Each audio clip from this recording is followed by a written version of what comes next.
Thanks for tuning in. I'm Kevin from the Men of Now. I recently came across a video of Dave Ramsey and John Deloney coaching a young lady about marriage. As I watched the video, I could think nothing less than emotional blackmail is what they were coaching this young lady to do.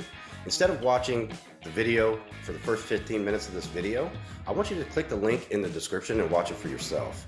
After you watch it, come back and watch my, Josh, and Alex reaction, other members of the Men of Now, and then give us your feedback. We'd love to hear it. We're new here at the Men of Now, so any like, comment, subscribe would be greatly appreciated. And if you want to do a live show discussing your opinion, if it differs from mine, if it's the same as mine, I would love that as well, as long as it's mature and productive. So watch the video, tune in, and we can't wait to hear back from you. Recently, I read an article that struck a nerve with me on the advice that was given.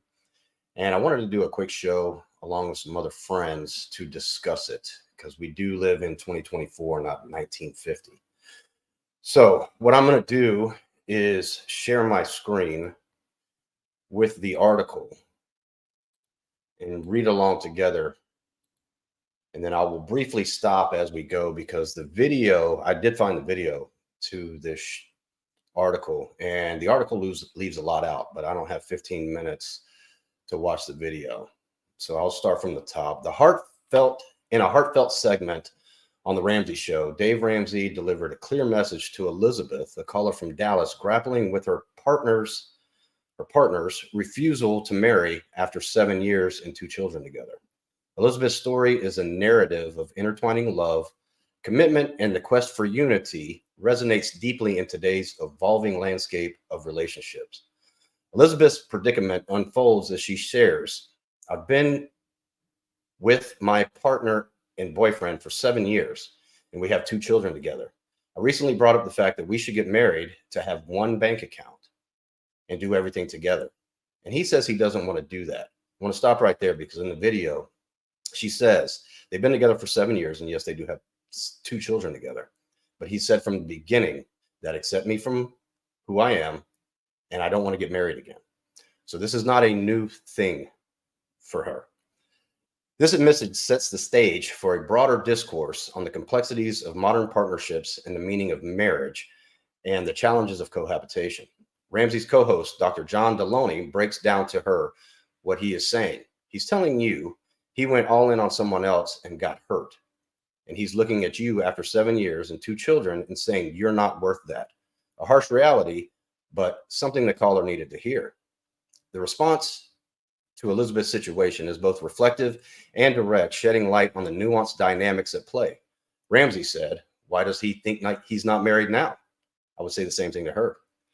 He's got everything that has to do with the marriage right now. He gets sick, he wants you to make him chicken soup, right? She probably does the same for him, and he does the same for her. His questions highlight the inherent contradictions and emotional toll of relationships marred by the imbalance of commitment and expectations. The conversation pivots as Ramsey and his co-host delve into the social shift towards cohabitation, underscored by the statistics of personal anecdotes. They discuss the increasing prevalence of cohabitation among young adults, noting more people now live together than are married. What people don't grasp is the unintended consequences legally, financially, relationally that builds up in these situations. This observation speaks to a broader trend of evolving relationship norms and the legal and financial implications that many couples face. Recently, trends indicate a significant shift in relationship norms, with cohabitation on the rise among young adults and marriage rates in decline. This movement towards more fluid living arrangements prompts a necessary discussion on the implications of cohabitation versus marriage. According to the Pew Research Center, the majority of Americans now find cohabitation acceptable, even without plans of marriage. This acceptance speaks volumes to the changing societal values. However, many still recognize the societal benefits of marriage, suggesting a complex interplay between traditional and evolving norms. Married adults report higher levels of satisfaction and trust within their relationship compared to those cohabitating. This distinction underscores the nuanced difference in relationship dynamics and raises important questions about long-term implications of these trends. Central to Ramsey's advice is the notion of self-worth and empowerment, particularly in the face of uncertainty and fear. He encourages Elizabeth, I think you are worth going all in on. And I think you are worth having a home where two people want to do life together and create a safe space and raise these two beautiful babies. He's already doing that, isn't he? This affirmation serves as a beacon of hope, urging Elizabeth to envision a future grounded in mutual respect, shared goals, and financial independence. Elizabeth's concerns about financial security and the prospect of navigating life alone echo a common anxiety among those contemplating significant life changes.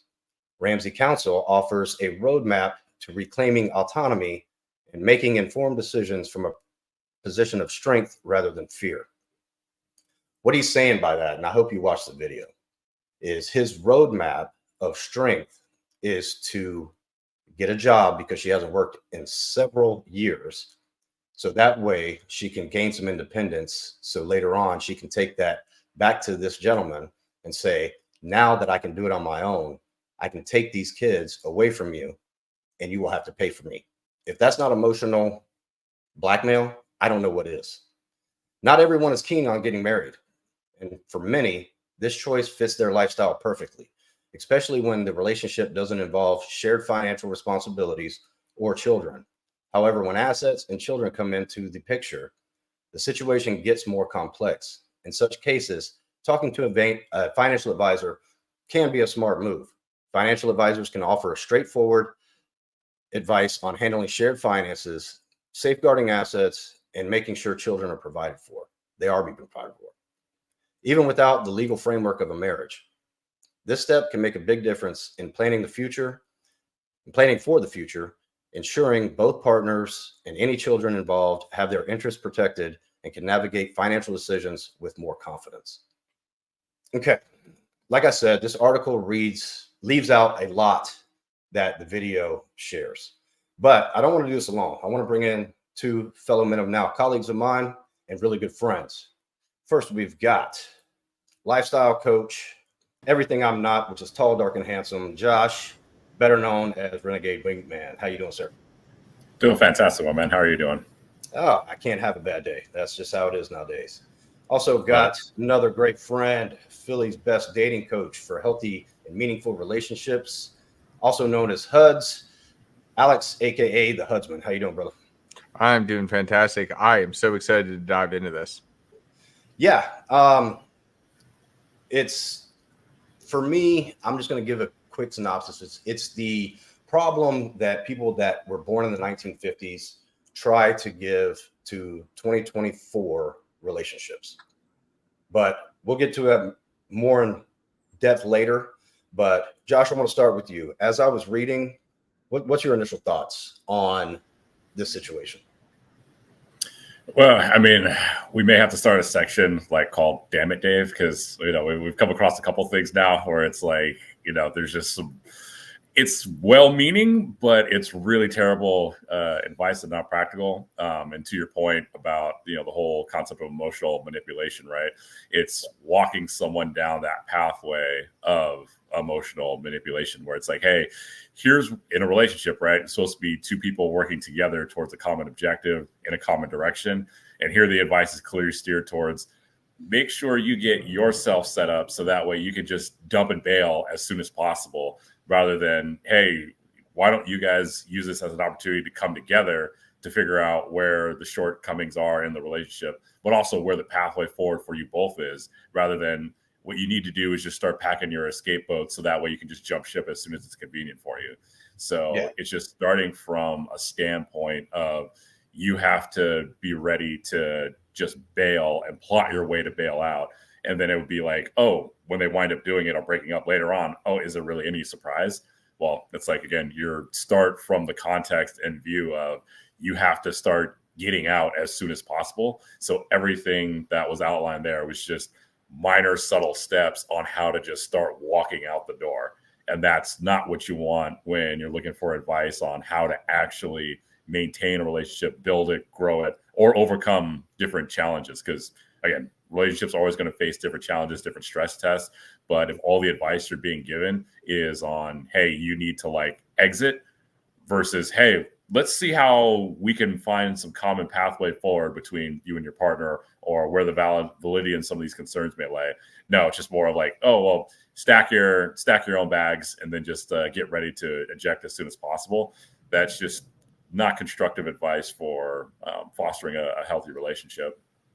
I agree. All right, Alex, your take so far. Oh, absolutely. My take so far, the very first question I would have, why do you need to be married? And when you first shared this with me, I was like, is she being like, is it like the girls at work or something? Like, so for me, my girlfriend, she's gotten heckled. Well, not heckled, that's the wrong word, but whatever, like semi-bullied at work because the girls talk to her about like not being married. I don't plan to do a traditional marriage. Like, we're still getting married, but we're not going to be having the state involved.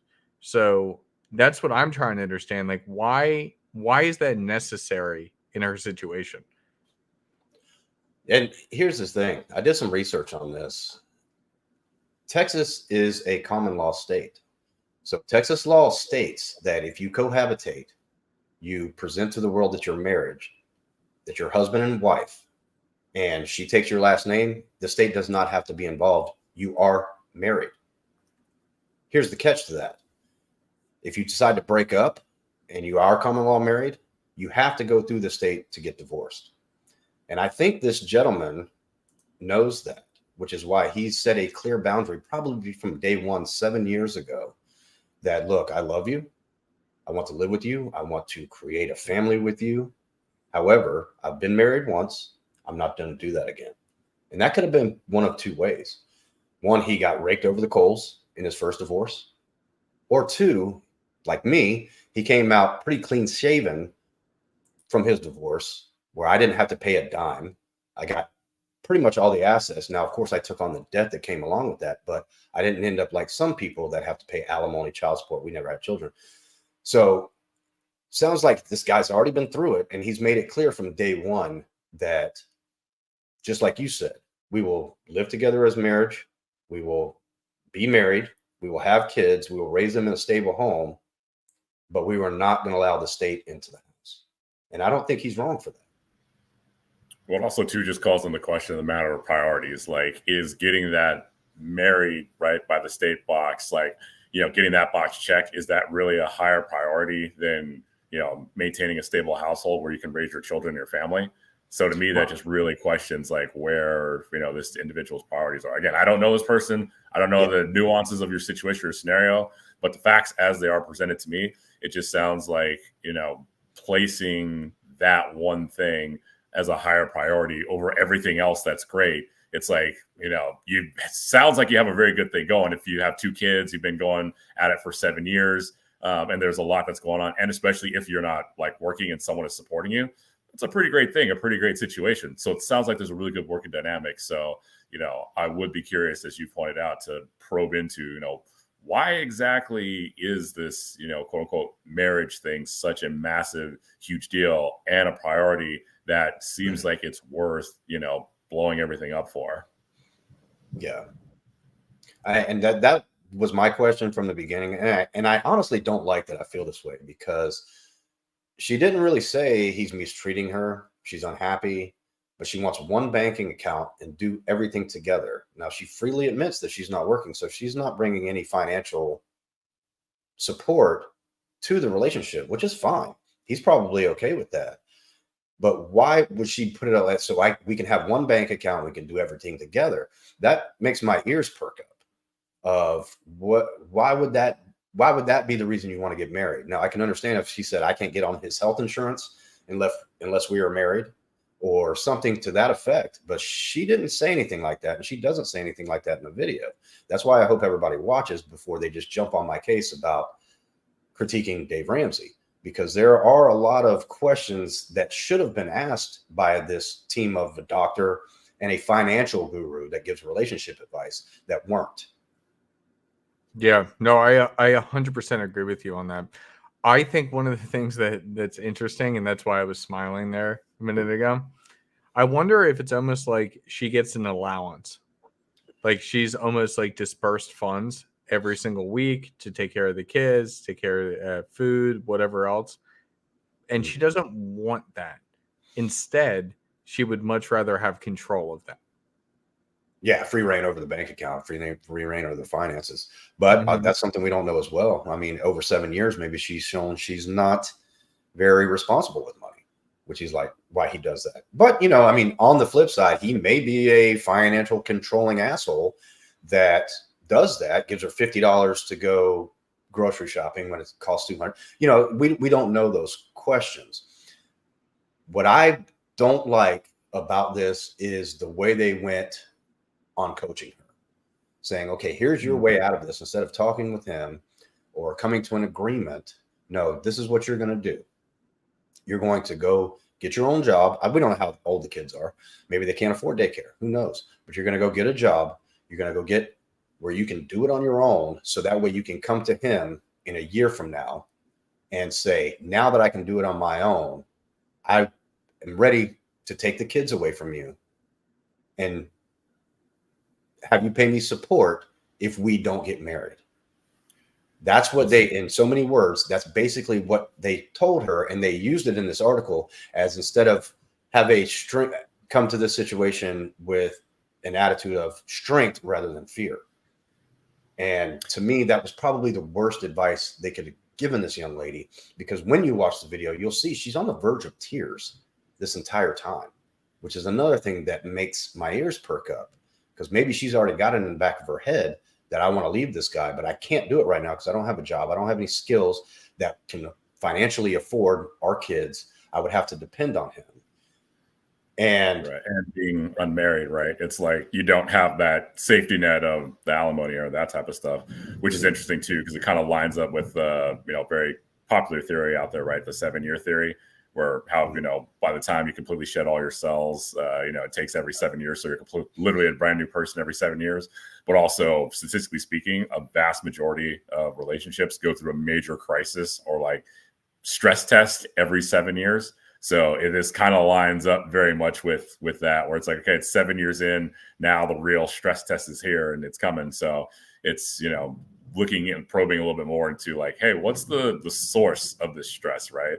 It's like, hey, if a house just burns down, you don't just put the fire out and just go, well, okay, that was great, and just walk away. Like, you have an arson investigation, right? You see like, all right, where did it start? Was it, exposed wiring? Was it a gas leak? Was it some faulty construction? What exactly happened here? So to me, it's just, that lack of probing a little bit further into the questions to really like suss out what the kind of motivation is and key factors are. And it could be kind of like what you're outlining there, right? Where it's like, yeah, she's at the point where she just wants out, but she feels trapped because, again, she's not working. She doesn't have control of the finances. So she doesn't feel like there's any escape route that she can use or leverage. So she's trying to figure out how to build one there.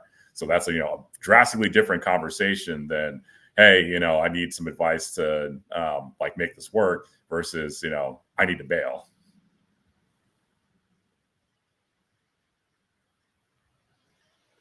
That's a great point.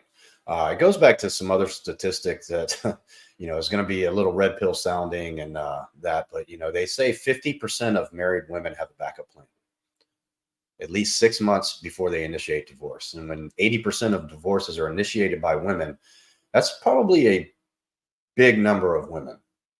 And so, and I don't mean to be cynical about this. I would like to know more about the story, but I have to, in a sense of, why the one bank account? Do you want to start funneling money here and there, 100 here, 100 there, that he might not notice, where you can build up a little war chest that you can leave him? Because at the end of the day, don't let anything I say here make it sound like I want these two to not stay together, raise these two kids, and have a beautiful life together, because that's really what I want. And I agree with the modern philosophy that there really is no reason to allow the state into your finances in your marriage. But like it talked about, married people say that they have more sense of commitment and trust when they're married than when they're not. But me, I'm not even going to think about marriage unless I have a strong sense of commitment and trust with that person. A ring, a ceremony, and a signature from the state is not going to change that for me. So why would it change it in this place, in this situation, I should say? Yeah, that's why I think it really is like an ego thing, or she may be getting heckled at work. Like, I'm going to keep using that word. I just think it's a fun word, heckle. But she may be getting bothered or made fun of at work by certain people that believe that she needs to be married, or like it's a status symbol type of thing. Yeah, I I guess consider that's that. wrong. I guess that's wrong. I'm thinking in my own perspective because she doesn't work, but Yeah. probably her community and Mhm. those that she interacts with, she sees everybody else getting married. She's not, and even if they're not saying anything to her, she still feels like I haven't done it right. I haven't done life right. I haven't checked this box off. Yeah. I mean, that's a great point. And I thought about that too. It's like maybe family pressures, maybe friend pressures. And, I guess, I can't think like a woman because I'm not one.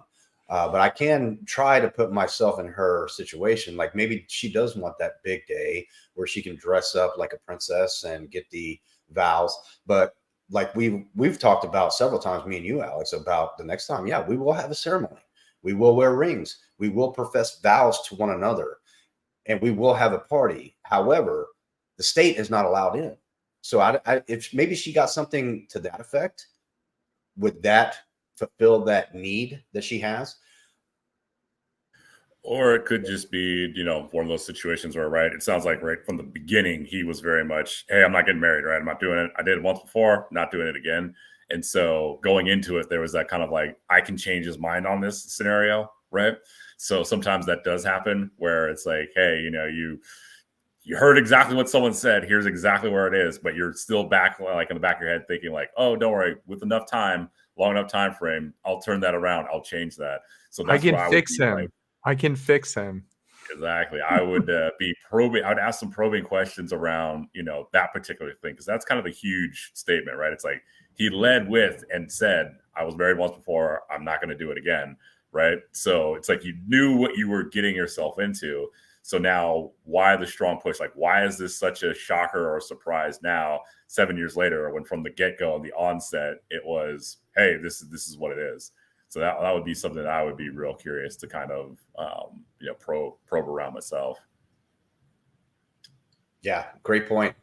And some of our other friends, especially Josh, would say this man's holding his frame, and he's doing great. But like I said, I hope these two work it out, especially because there's two children involved. That's something that she's might not be taken into consideration, especially if she's planning an exit, which I hope she's not, because when it comes to SMV, I don't know how old she is, but two children in tow with not many financial skills. She's probably like 37, to be Yeah, honest. finding somebody else that's gonna probably treat her as good as this gentleman is, because she brings up they're not having problems in the relationship. She doesn't bring that up at all. Yeah, She's but he's just not exciting enough. yeah. Well, I mean, that's women get bored, and I get that. I wish this guy would come in one of our kickbacks, man. Maybe we could get to know a little bit more, from an objective level about the whole situation. Because the one thing I found, a couple years ago, being in some other communities, I have a passion for helping men in this type of situation. Not to say, hey, bro, you need to put your foot down, and you need, what's some alternatives that we can keep this relationship happy and raise these kids in a two-parent household that they have the best chance in life. Right. And that's why I think that first, the wrong questions were being asked because it was an indirect question. And then the wrong questions were answered because they were answering a different issue than the actual issue is. Yeah, that's really fantastic insight right there. And that's where, again, you can have the best intentions, but you can lead people really awry if, you don't address like what the source is, right? So again, they're addressing something that's, oh, this is over here. We think this is the faulty issue. When in reality, it's like, no, there's a much deeper, much more pervasive thing that's going on and happening here. And so, yeah, that to me is just a little bit of the surprising thing where it's like, okay, you guys have talked to like thousands of people like over the years. You'd figure that you'd have a little bit more of, a deeper dive, or just a little bit more like sussing out like a little quicker. Because again, I think we've kind of uncovered some pretty interesting issues and the true questions that need to be asked in a few minutes of discussion here, where again, they go through this kind of long process, 15-minute thing, and they are completely off in a very different direction. So to me, it's just, it's like, all right, if you think that they would have honed this in a little bit more to, really drive at what's more of the true issue versus what's bothering you on the surface, and how can we just put a slight Band-Aid on it?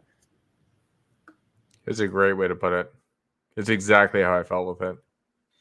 Yeah, and that's what confuses me about this too, because I don't watch or listen to Ramsey anymore. I do come across articles like this that I will check out, and it makes me delve into more. And it makes it's almost disappointing, because I looked up to him for so long. I read his book 10 years ago, The Total Money Makeover. It helped me get out of debt, helped me get a little bit more financial sound. But I can't even say I look up to him anymore. I still have a great deal of respect for him because of the millions of people that he's helped financially. But relationships, just like the other show we had, he misses the mark more often than not.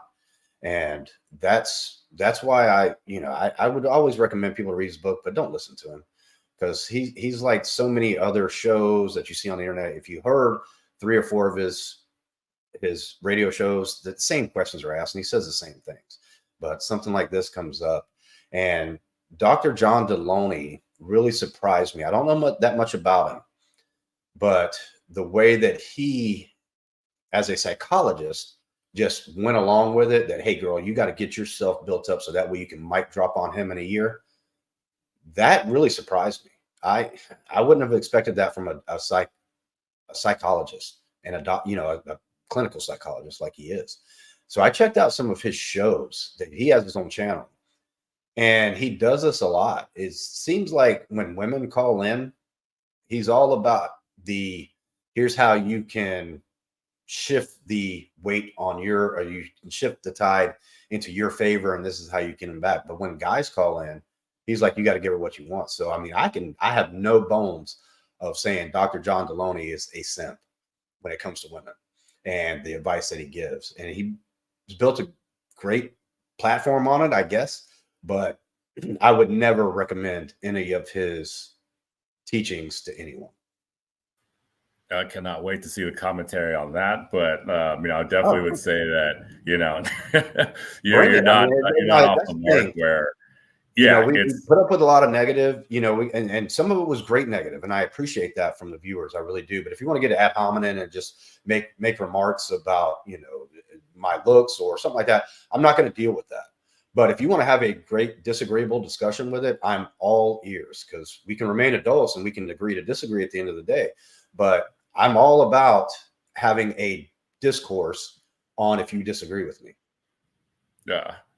And I do agree with your point, though, where, again, it comes with his advice. It's very much more of like, she's coming to him asking for advice, and he's just, the first thing is always like, well, make sure, you got yours set up so that way you're out. It's like, all right, like, are you really, I wouldn't consider you then like a relationship coach or a counselor, right? I'd consider you like an anti-relationship counselor at that point.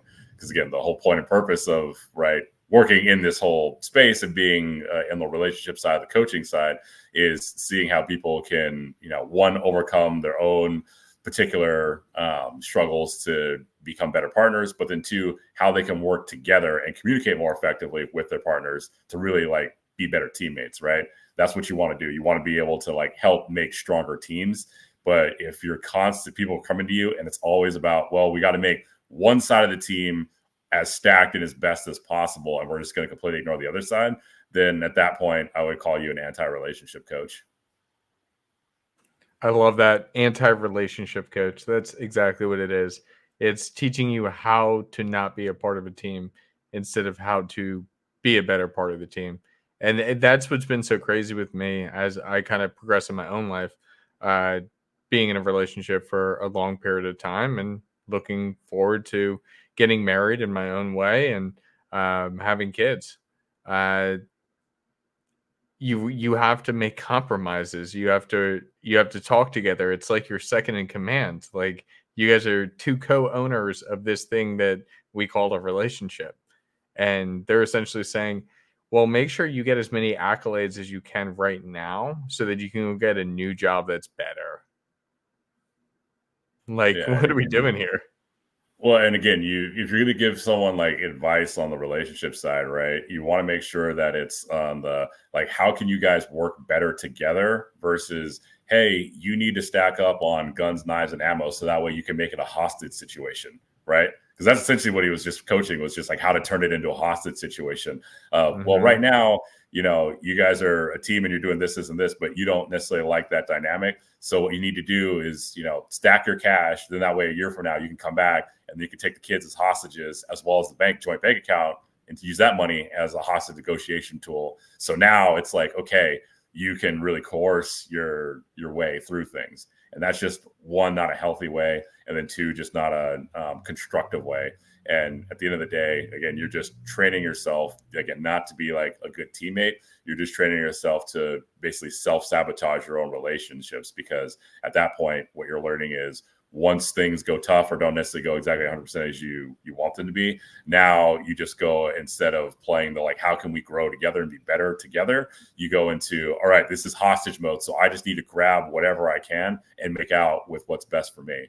So, that is something that anybody that's watching this, I would definitely encourage you to think about. If you're getting advice and it leans a lot more on like getting away from the team dynamic to the hostage negotiation phase, that is not going to be healthy for you in your next relationship or in your current one. So, definitely take some very strong consideration with what direction the advice you're getting is leaning towards. Yeah. And I think you touched on it there. Making a relationship a chess game is never, it's going to be checkmate for both. You can't do that. If you're just trying to stack your side, put your rook in a position to strike, that's going to lead to a worse situation than anything. A relationship is not a game, especially when kids are involved, especially when you're living together, when you depend on each other. He might not depend on her financially, but he probably depends on her to make sure the house is taken care of. And that's a fucking beautiful dynamic. I don't care how you look at it. That's a great thing. I would love for my relationship to be like that, where she doesn't have to work. But if she wants to stay home, that's fine. I'm not going to come home. Oh, there's fucking dust in the corner. I don't know many men that would do that. But I would love that dynamic where she didn't have to work. This is her domain. That's my domain. And we do it together. So I would suggest to them, go down, get a joint bank account. If he's scared, he can have just a portion of his direct deposit go into that. The rest could go into his personal account. And then they have finances that. It doesn't have to be all or nothing. Me and my ex-wife had it set up like that, where both of our direct deposits, we had a portion of our checks go into what we called the bills account, and the bills were paid out of that, but we still had separate. We had both had separate savings account, both had separate checkings account, and it worked out beautiful. Finances were never an issue in my marriage. Yeah, and one of the things that I found fascinating, quite honestly, as I was watching the video that you had shared and reading through the article again, you don't have to be married to open a joint bank account. Why are we going that direction? It didn't make any sense. Why is that her reason to get married? It's not because I love him so much and I want my big day and I want our children to be able to go to school saying mom and dad are married. They don't know the difference anyways. Why is that the reason? So we can have one bank account and do everything together. It's a little suspect to me. But that's just the way my mind works as a man too. No, 100% agreed right there. Well, anyways, on top of that, Kevin, do you have anything else you want to talk about with this topic? I think we've kind of explained it pretty well. Again, I don't understand why these people come to financial advisors for relationship advice. But she asked a very indirect question. So she didn't ask the right question. So they didn't answer the right way. I don't understand why people do this, but Yeah, and you know, honestly, they're supposed to be professionals, especially Ramsey. Why doesn't he say, "Darling, I don't think I'm the one you should be talking to. You know," but he doesn't. He thinks he's an expert on everything. And I know this was going to get some negative comeback, but you know, why doesn't he just put his ego aside and say, "I can't help you with this"? But I do want to end on, because I know the title to this video is going to get a lot of clicks and it's going to bring a lot of devil horns out of the people that think that I'm here just to trash Dave Ramsey. I'm not. But I do want to talk about the severity of emotional blackmail. If you think that in a relationship that you have to emotionally blackmail by holding the relationship above them, that if you don't do this, I'm going to leave you. Or if you don't do this, I'm going to take your kids away from you. If you don't do this, I'm going to call the cops and create a false police report that you hit me. You need to work on yourself. You've got something extremely wrong with you. If you think that you need to be in a relationship, that you have to put yourself in that situation. And a person like that is not only a narcissist, there's some little sociopath in you to think that you need that control over your partner, your lover. I'm sorry, I use that word. I hate that word. Over your lover, your companion, your girlfriend, whatever you want to call her. That is one of the most toxic things you can do in a relationship, is emotionally blackmail, because it's not only going to come back to haunt you, it's probably going to ruin you and your ability to have special relationships and meaningful relationships and healthy relationships for the rest of your life. So if you ever have thoughts like that, you can come to me. You can come to any of us at the Men of Now, because that's what we're here for. We can help and get you on the right path. So that's the main thing I wanted to hit on this show, is the damage that can be done not only to your lover, but yourself, if you think you can get away with emotionally blackmailing the person you love. That's an excellent point. Yeah, well said. What about you, Alex? You got anything you want to add before we wrap up here? no, nothing past that. I mean, hell, if you guys want to reach out to me for anything at the Husband, I'm a dating coach. And so I help people, whether you are brand new to dating, whether you are coming out of a breakup, something like that, or if you're coming out of divorce or you're navigating any of those waters. I've been through them all. Trust me. Male or woman, I've worked with everybody. So by all means, if you have questions or if you don't understand anything that we had talked about here, if it might go over your head a little bit, or if you're in a similar situation, by all means, reach out to me. I'm happy to help. Yeah, and same here. And if you're interested in having this discussion and or bouncing off different ideas and topics on how to really get the most out of your relationships, whether they be your familial relationships or your financial relationships, feel free to come contact us here at Men of Now. We got a lot of great guys in here. We're working and focused and working on really improving themselves. And again, we're all here to provide that support. So, and my Instagram and all that stuff is here too, as well, if anyone wants to reach out to me individually. But definitely encourage you guys to come check us out. So I'll pass the baton back to you, Kevin.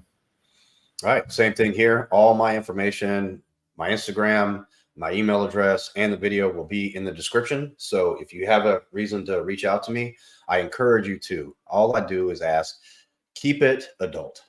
And if you like this video and you came with us full circle all the way to the end, do us a favor. Like, comment, subscribe. We're a young channel. We're trying to get out there. Our message is to help not only young men, which is what we specialize in, but if we can help women, teenagers, dads, fathers, sons, that's what we're here for. So to show support, give that subscribe button a click, leave a comment or a like. We greatly appreciate it, whether you like our content or not. Somebody else that watches this from your like or your subscribe might. So that's all we ask. I appreciate it, guys. Guys, you have a great night. I'll see you soon. And thanks for tuning in.